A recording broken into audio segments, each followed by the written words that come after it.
Hello, I'm Amanda Rafuse, and this is Spark, the Upper Valley's new arts and culture program here on CATV. We're hoping to spark your interest in the arts by hosting one-on-one conversations that explore the depth and variety of culture here in the Upper Valley, to the amazing people who create and those who administrate, the artists who educate and the generous patrons who donate, the audiences, students, and consumers who enjoy and participate. Welcome to Spark. Good afternoon and welcome to Spark, CATV's arts and culture show, all focused on the Upper Valley.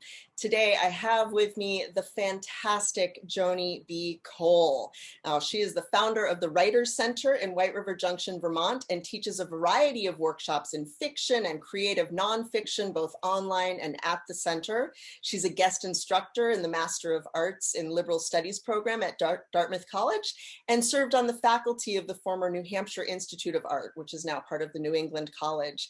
She works individually with seasoned and aspiring authors to find their voice and develop their writing project. And she's a frequent workshop leader at libraries and different academic programs. She also runs programs at women's shelters, the VA hospital, restorative justice program, and a diversity of other nonprofit organizations. She's really giving her time into the community. And of course, Joni is the author of many books, including writing guidebooks such as Good Naked and Toxic Feedback, as well as the This Day series, which was born on a bad day. And that day led her to wonder what other women were thinking and feeling on this very same day. So each book in this 3-volume collection invited about 500 women across the country from all walks of life to create a day diary on a single day and share it with the reading public. She also recently started, as if she wasn't busy enough, an incredible podcast called Author Can I Ask You, which you can find on any place that you stream podcasts. I get mine on Spotify. They should sponsor me, right? Wherein she speaks with authors of all genres from all over the country, maybe the world, about things not necessarily related to their writing. So check out our podcast, and I'm so excited to welcome Joni to Spark. Hi, Joni, how are you? Hello, I have to live up to that introduction. This is what happens when authors write their own introduction sometimes. You sound so cool. I did that. Oh, yeah. Really? No, seriously, thank you. And thank you for having me on the show. I've caught some of your previous episodes, and I love this show. Well, thanks. Well, I just listened to all of your podcasts. I had like a 3-hour drive, and I just was like one after the other listening to them.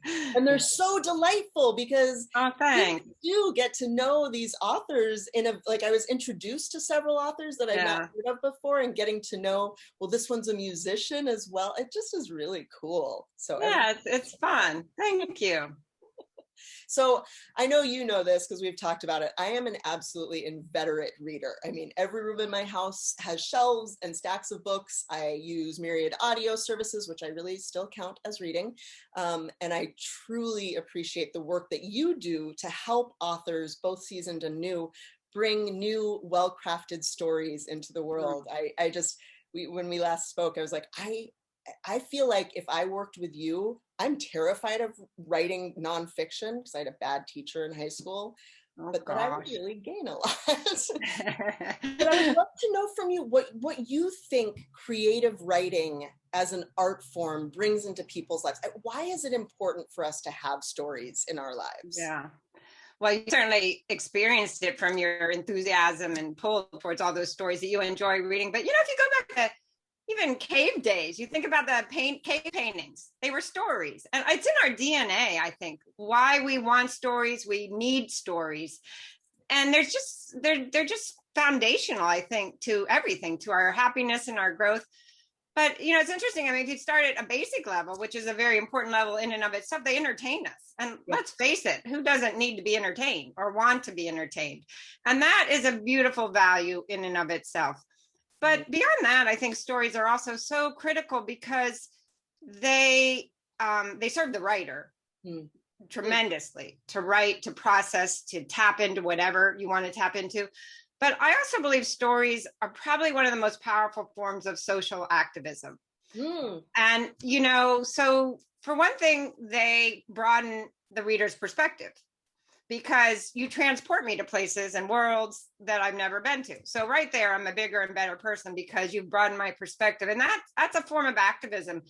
On top of that, though, I think stories can really validate our experiences, you know, and you'll see that a lot in the memoir genre. And if your particulars in that memoir don't overlap with mine, the universal takeaways often do. So we feel when we read more understood. And then I think maybe most important, but not really, there's no hierarchy here, is when we read and when we write, but stories allow us to engender empathy.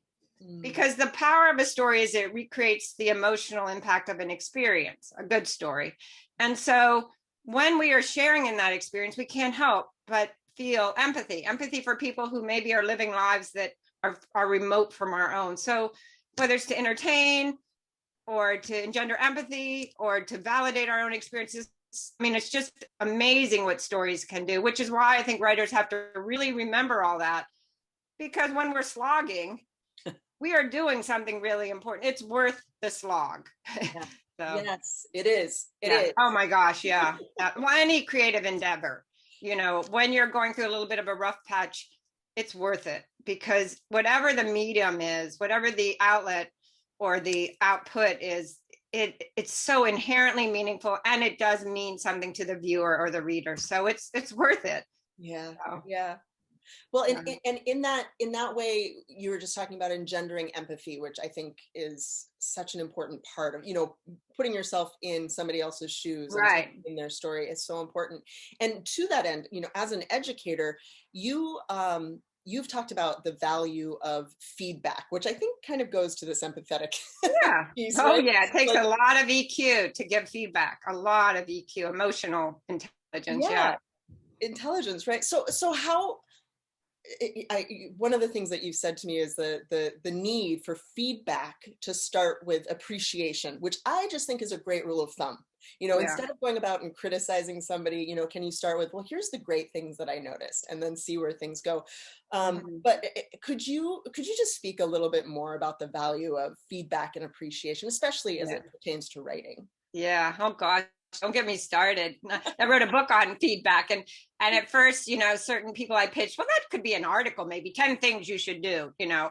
But at the heart of feedback, it's everything. It's how we connect and how we communicate, you know, and whether we're effective in our communication. So feedback is a really important thing to look at. And specifically the positive feedback, the aspect of positive feedback is, you know, for one thing, I think it's been so overlooked or undervalued or vilified or misunderstood. Some people think positive feedback means just stroking the reader, or excuse me, the writer, you know, and oh, well, poor writers, or perhaps any form of artist, they're so weak spined, you know, they need to be flattered or whatever.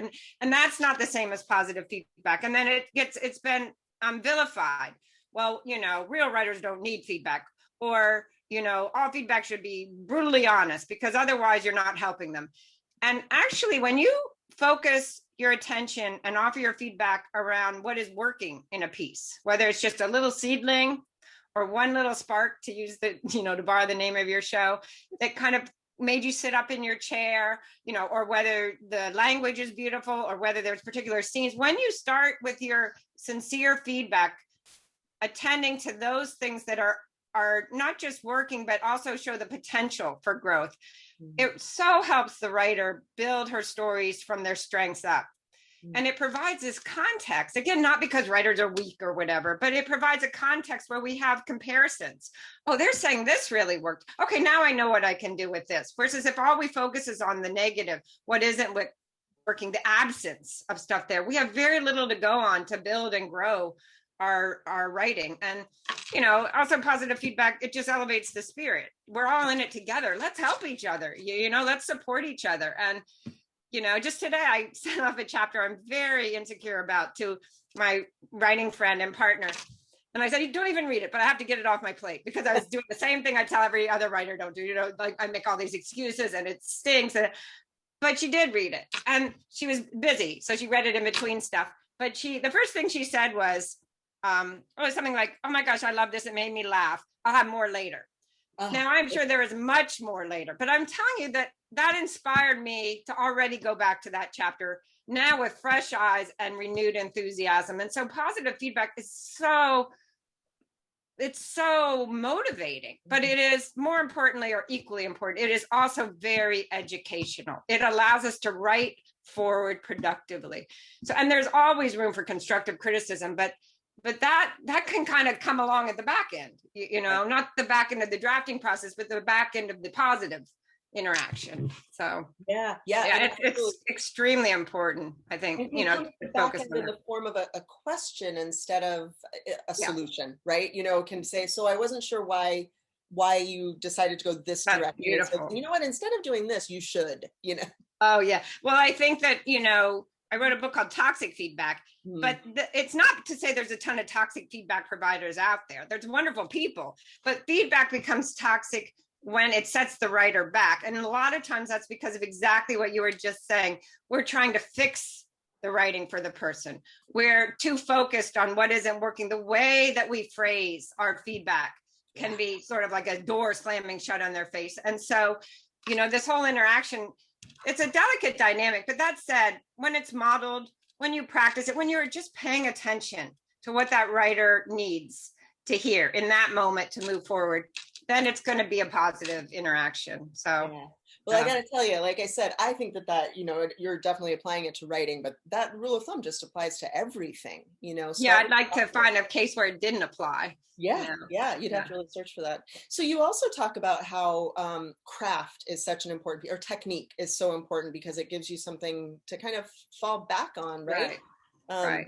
Once you receive that feedback, you know, the feedback, and you're advancing your book or your story to the next level, that you have your technique to sort of step you forward in the next iteration. And can you just talk a little bit about that, about, you know, why technique is important? Oh, absolutely.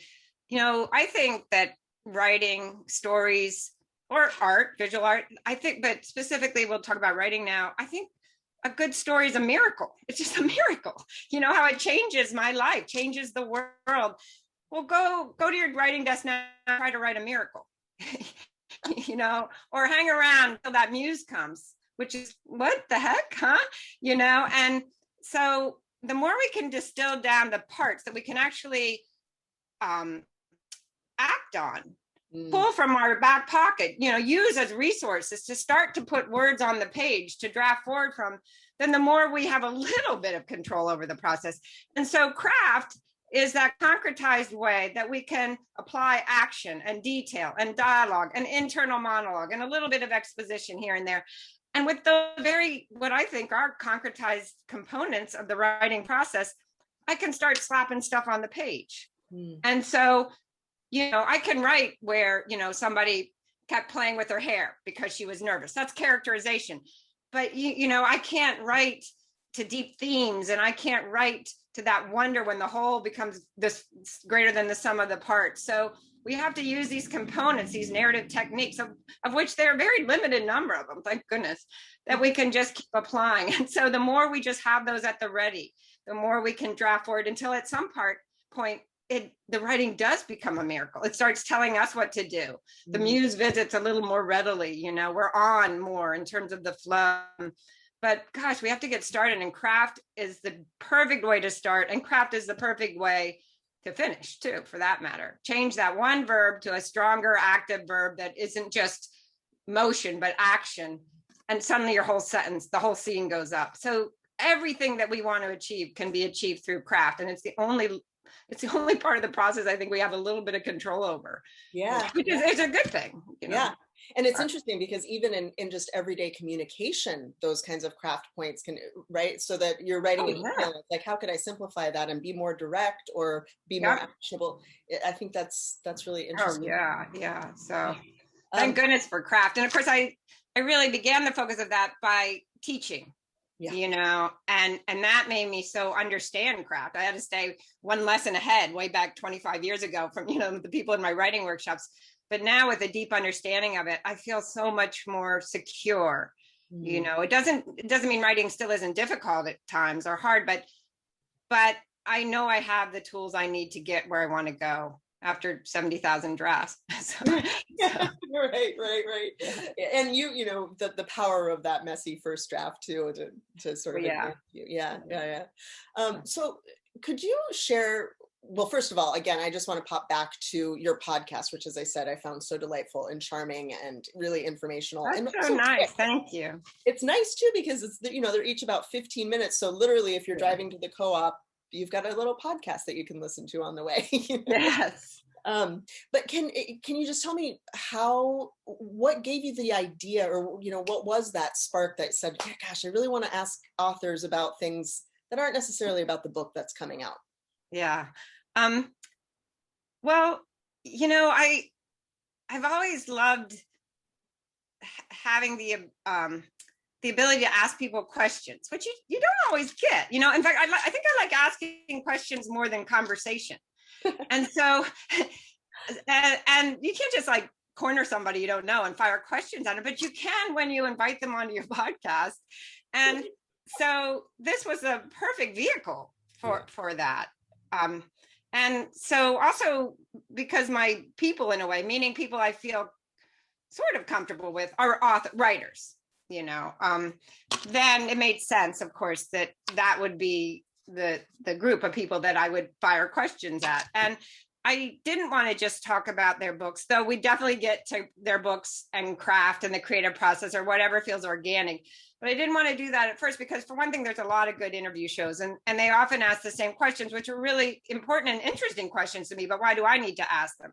Right. And so I thought asking the odd question to start the interview, to get to know these people a little bit more, you know, as human beings and not just writers. It also, I think, humanizes authors in a way, to kind of know that, you know, they were over devoted to their dog or lived in this house or, you know, never left the town they grew up in. And so it's this perfect vehicle to just ask people questions. And I like the length for a lot of reasons, but I particularly like it because the selectivity process is so important in any creative endeavor. What you leave out matters as much as what you put in. And in writing and in life, I don't want a lot of padding and transitions and filler. And so I hope one of the goals is to, in those 14 or 15 minutes, to create a conversation that's as pithy and meaningful as what you might get in a half an hour or an hour conversation. But we leave out the parts people skip,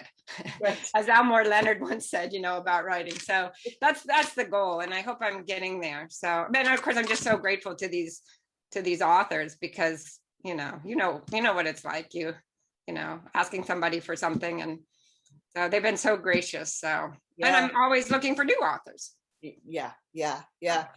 People, I mean, you're right. I feel the same way, that everybody that agrees to come on this show, like for you, example, you know, there's a process here. We do a lot of prep work and thinking and talking and so it's not just a simple, hey, can I call you up and ask a question? You know, it's more than that. And you're right. The time is really valuable, but I think also it's fun. Do you feel inspired by the authors too? Oh my gosh, I do. I'm updating both my books for writers. And it's almost like having access to the, you know, this fountain of new insight, new, you know, pretty soon I'm going to start thinking about the chapters I'm updating or creating new for the books. And I'll probably ask them more pointed questions. Yeah. I hadn't really thought about that. I was like, can you talk to me about such and such? And just then transcribe what they say and put it down. But yeah, no, it's, I think that was another part of what inspired me was I do have a lot going on, but I felt like meaningful, but not doing the dishes and things like that, but I did feel like this would stretch me a good bit. And it has. And if that feels interesting too, but it's also taught me so much, you know, in these conversations, just stuff about writing, stuff about life, stuff about being an author. So it's just been really, really beneficial in ways I never would have imagined. It's also nerve-wracking. Yeah. For me, I don't know about for the, you know, interviewees, but so that I got to work on, but. Yeah. Well, you're fantastic at it. So I always close these conversations with a question that, specific to your art form, what could you just share one or two simple things that our viewers could do to think like a writer? Or I don't know. I asked you this question in part because like I said, I'm a little terrified, especially of creative writing. I'm a good report writer, but what would you say to me to say, hey, here's how you could get started, I guess? Yeah.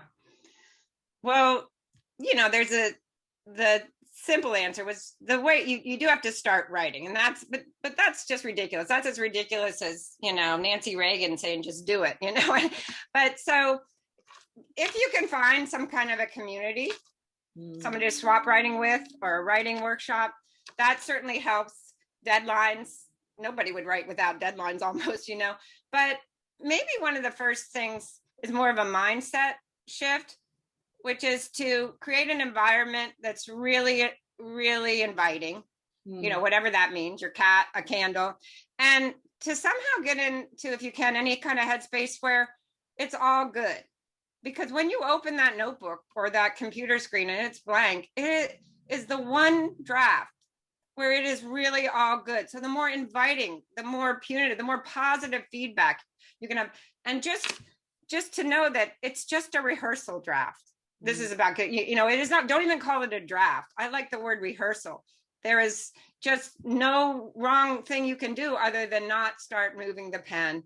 And there's that beautiful saying, the first word inspires the rest. And that kind of motivates me a little bit. Just write the first word. Or for me, I'm not the first word, but barely. I think the first paragraph. Just write a paragraph.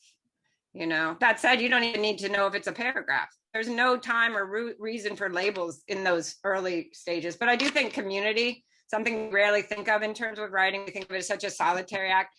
I think community and finding one is probably one of the most motivating ways to you want to achieve, so it's awful hard to write in isolation. Yeah. So, well, you heard it here first. So now everybody has to go and sign up for one of your workshops and start to create them. Yeah. Or find a writing group. And also we do a lot of free prompt and Pinots around the community, here and there. So any place where you can kind of make that leap and see, oh, the water's just fine. That's most of the battle right there. So. You're so encouraging.